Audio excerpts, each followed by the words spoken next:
Hi, and welcome back to my new hobbies that might be helpful. Today, we're making wine. And we're not going to do a traditional grape stomping, concentrate wine. We're just going to do the good old-fashioned, hey, I'm making some cheap wine. But it will not taste cheap when you're done. We got Welch's grape juice. This is important. It's 100% grape juice, no preservatives added, just pasteurized. This has everything you need in it. It has the tannins, it has the vitamins, everything, except sugar. It's low on sugar. So, we went and got some sugar. Now, you want the sugar dissolved. So we put the sugar in there, we put about 5 pounds on the guest number one's house. Canning pot, low heat. I want dissolved, I don't want cooked. Pretty easy, right? Yeah, could be worse. One of the important steps in any wine making, I've found out, sanitization. As clean as possible. If you can't get it sanitized, get it clean. If you can't get Star clean, use bleach. Can't use bleach, use hot water. Now these are not tempered glass, your carboys. So you don't want to put boiling water in, you could crack them. So we got a 5-gallon carboy, that's what you call these, carboy. Our Star sanitizing solution. It's been sitting in there for a couple minutes, that's what you want. Our grape juice is dissolved with the sugar. And now the process pretty much begins. You want to flip that over? Sure. Flip that over and don't fear the foam. We try to get as much as we could out. Put it in your tote. Guess number one. Okay, so you got this. We washed it last night, the funnel, because it was gnarly. But today we sanitized it. So you want to take your funnel and put it in your jug.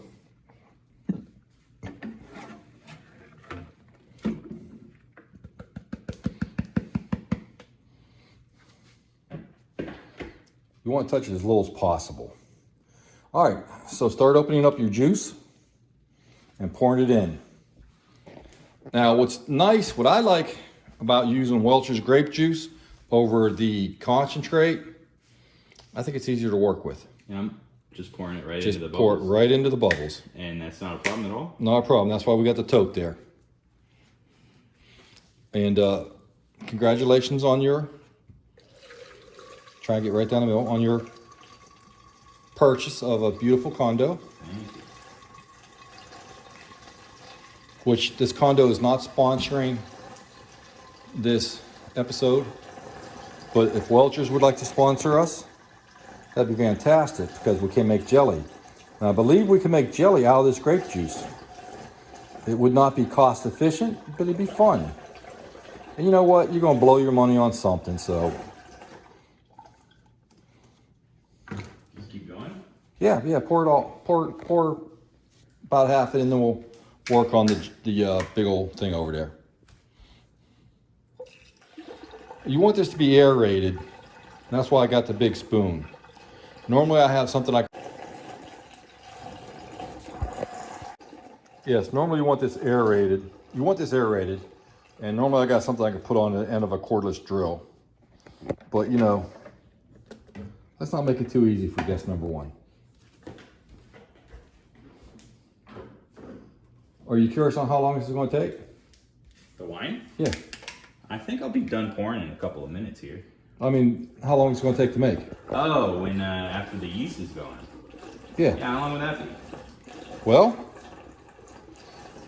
10 days. Really? You reach your maximum alcohol potential in 10 days. Everything after that 10 days is just clarification, clarifying the wine, getting the sediment to settle, and aging. Bet you didn't know that. I had no idea. Yeah. Is there like flavoring and stuff that comes in after those 10 days? Exactly. We're at 3. It's about. You could do it now. You could do it. You could do this now. Be very, yeah. Be very careful. All right. Should we pause the video for safety reasons? Yeah. Let's we'll focus in on this and cut back to you guys once we got this a little farther along. Yeah, this is a difficult part you'll find out in your winemaking process when you use a big container like this. And that's why I prefer those little ones. Big containers, harder to pour. And there's no spout on this. Okay, we'll be back shortly. Unless it gets all over the floor, then I'm pretty sure someone call you-know-who, because I think he might do you-know-what. Say it again.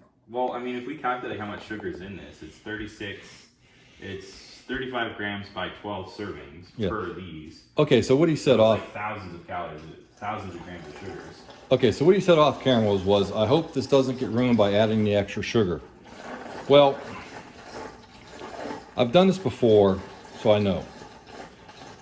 If you add sugar to other fruits, it will change the flavor.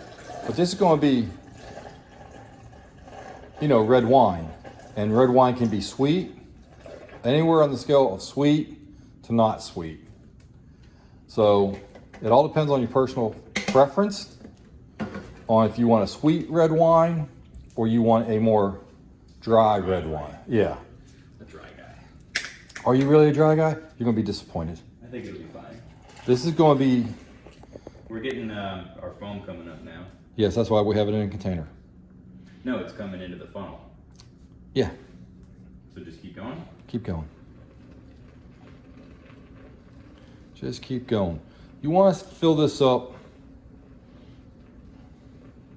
about to the bottom of the neck with your liquids. Okay, so what we're going to do is we're going to pause while we pour in. Okay, so what we did was we took the funnel out for just a moment. We got all that out of there. Now, I want you to stir some more. And the reason is, I want to make sure this is dissolved. Give that a good stir. You normally don't need to do this, but we're not taking any chances. I've seen it go wrong where people just add sugar and they don't dissolve it properly. You can use cane sugar. I like using processed white sugar. Do not use corn sugar. Corn syrup or nothing like that, you'll have a drink that's not worth having. You hitting any crystals? Is it feeling smooth? I mean, it felt smooth when I started, so I don't know if that's a good... No, that's good. It don't feel thick on the bottom? No. You know, like when you make iced tea and it's real thick on the bottom, there's nothing down there? No. Okay. All right, we're going to make the switch again, but unfortunately we can't do it on camera because we don't want to get anything on the floor, so be back. Okay, give it a good stir, get a vortex going so it aerates again.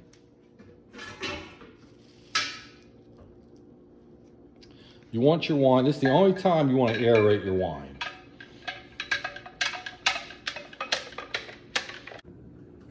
Okay, we got the stopper in, got the airlock on, and in 3 months you rack it, and that's another little process. Then in 3 more months, you bottle it, but you take your specific gravity thermometer, I can't remember what they call that, and you want to be down to 0.0 specific gravity. And that lets you know that the yeast is all gone, and that's your maximum alcohol content. Content? Content. Okay. How'd you like it? It was fun. Yeah, it was a blast. Can't wait to see what happens in 3 months once we're closer to getting to be able to drink this. Yes. All right. And thank you for tuning in to my new hobbies that might be helpful. Like, subscribe, ring, hit the bell.